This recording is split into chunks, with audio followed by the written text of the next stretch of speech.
In this lesson I'm going to show you a short but very important exercise to get you thinking about chord tones and where they are on the bass guitar. So the chords we use are D-7, C7 and G7. You'll need to know the arpeggios of these three chords to really understand this exercise properly. And if you know the arpeggios, the notes that make up the arpeggios are the chord tones. So we've got C7 arpeggio,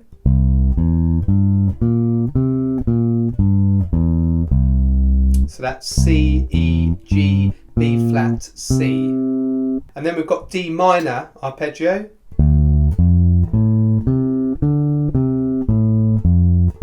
So we've got D, F, A, C, D. And then we've got G7 arpeggio.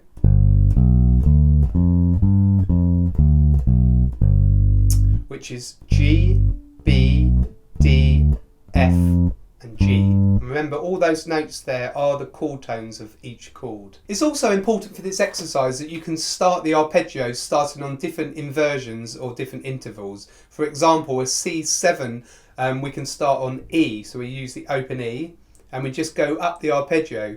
E, G, B flat, C, E, G, B flat, C.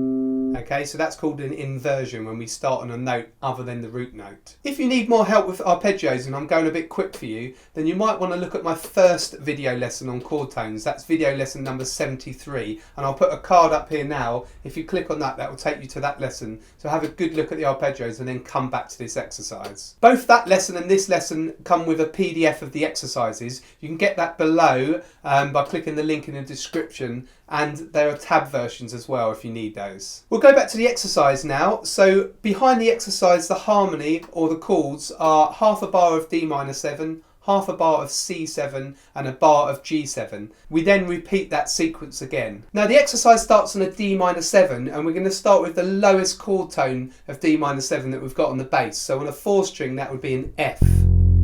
So we play an F, we look for the next chord tone of D minor, which is an A, the next one which is a C, and the next one which is a D. So we've got,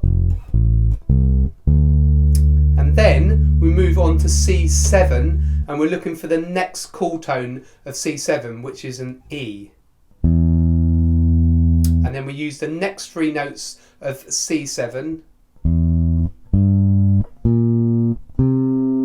Then we move on to G7 and we come down using all the chord tones of G7. So the nearest one is a B natural. And then we step down. And we run out there, so we come back up again. And that whole bar just the chord tones of G7. And then we step up again, finding the next chord tone for D minor, which is an A. So I'll now play you the whole exercise.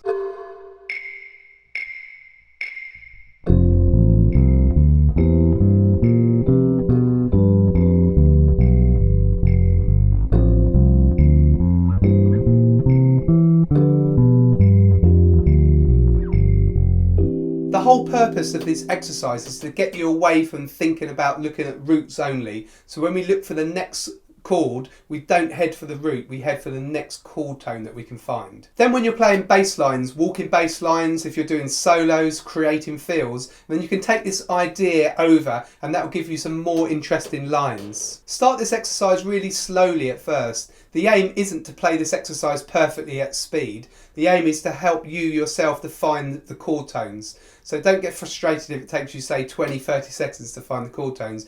This process will speed up. So really the whole idea is that you're looking yourself for the next chord tone, and that will increase your understanding of harmony and where the chord tones are. I'll now leave the backing running a few times at the end of the video, and that will give you a chance to practice yourself. Well, I hope you enjoyed this video. Please leave any comments below, especially if you need any help, and I'm happy to help you. And also, can you like and share this video, which really helps me out. Make sure you download the free PDF, which is in the description below. Remember, there's a tab version as well. And you might want to head over to gregsbassshed.com. I've got a free members area there and lots more bass resources. This is Greg from Greg's Bass Shed. I'll see you in the next lesson.